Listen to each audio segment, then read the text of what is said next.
Hello students. Previous lecture में हमने Coulomb's law के बारे में पढ़ा था।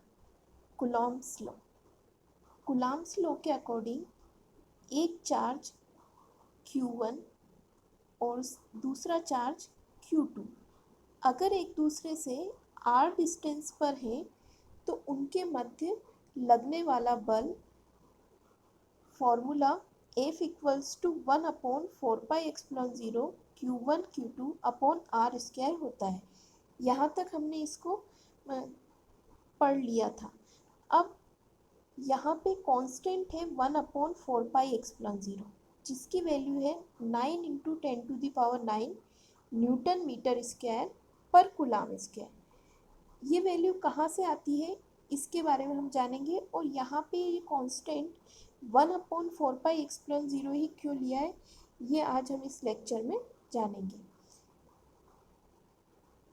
एक्सप्लॉन ज़ीरो, पहले तो हम इस एक्सप्लॉन ज़ीरो के बारे में समझते हैं।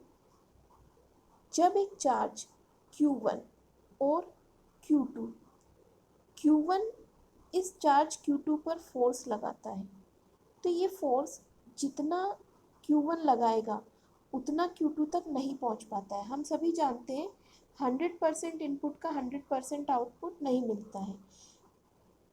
Q1 के द्वारा लगने वाला कुछ चार्ज Q2 तक पहुंचता है और कुछ चार्ज माध्यम के द्वारा, इन दोनों के बीच के मीडियम या माध्यम के द्वारा अब्जॉर्ब कर लिया जाता है, ग्रहण कर लिया जाता है।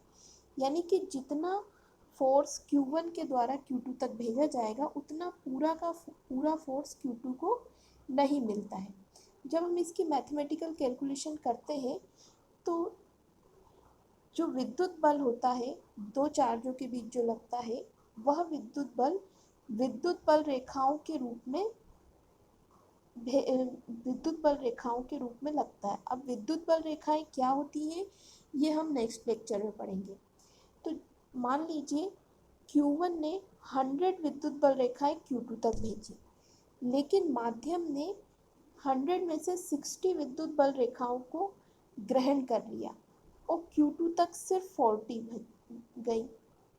जैसे कि हमने 11th में भी पढ़ा था कि जब हम एक पेंडुलम को लटका कर उसको दोलन कराते तो वो पेंडुलम कुछ समय पश्चात रुक जाता है।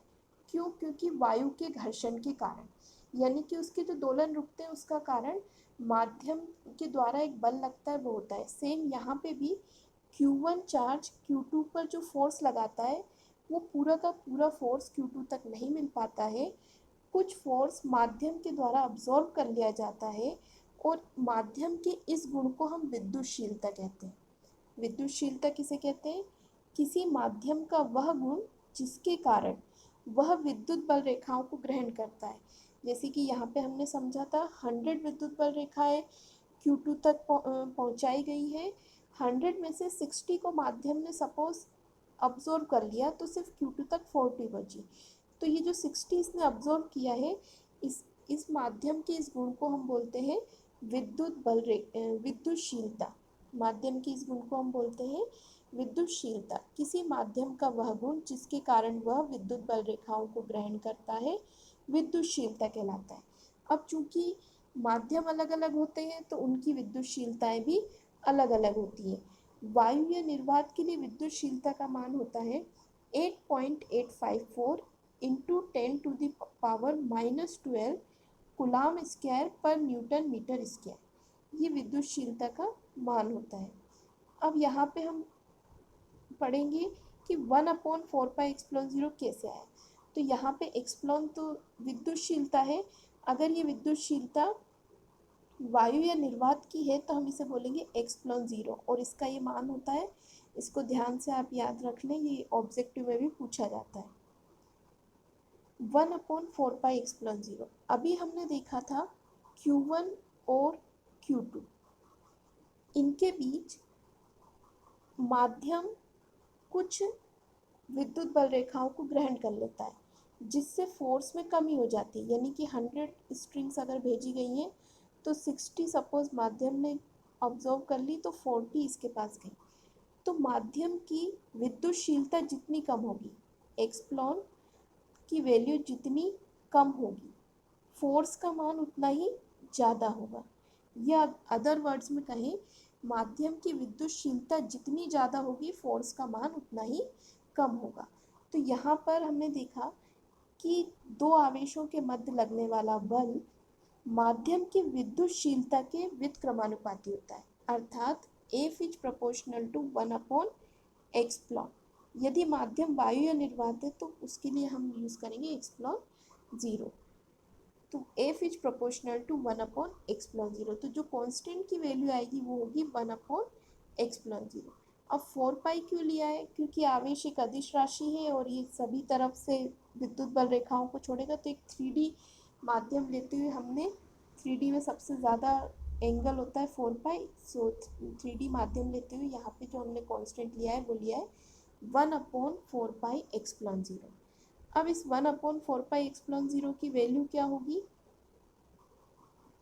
1/4 पाई एक्सप्लॉन 0 की वैल्यू जब हम कैलकुलेट करेंगे तो हम जानते हैं 1/4 इंटू पाई की वैल्यू 3.14 इंटू एक्सप्लॉन 0 की वैल्यू होगी यहाँ पर 8.854 इंटू 10⁻⁻12। यहाँ पे ये 10⁻⁻12।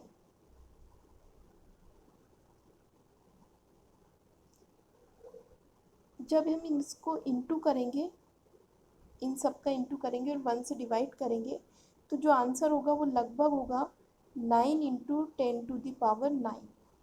अब इसका जो यूनिट है, मात्रक है, वो कैसे निकालेंगे? तो जो फॉर्मूला था वो था F equals to 1/4 pi epsilon 0 Q1 Q2 upon R square. तो यहाँ से जब हमें 1/4 पाई एक्सप्लॉन 0 की यूनिट निकालनी है तो फोर्स की यूनिट होती है न्यूटन। आर स्क्वायर इधर इंटू करेंगे तो आर स्क्वायर की एसआई यूनिट है metre square. Q1 Q2 upon में पहुँच जाएंगे और Q1 Q2 यानी कि आवेश, और आवेश का एसआई मात्रक होता है कूलाम। दो चार्ज है इसलिए कूलाम स्क्वायर। तो यहाँ पे 1/4 पाई एक्सप्लॉन 0 की वैल्यू आ चुकी है 9 इंटू 10⁻⁹ न्यूटन मीटर स्क्वायर पर कूलाम स्क्वायर।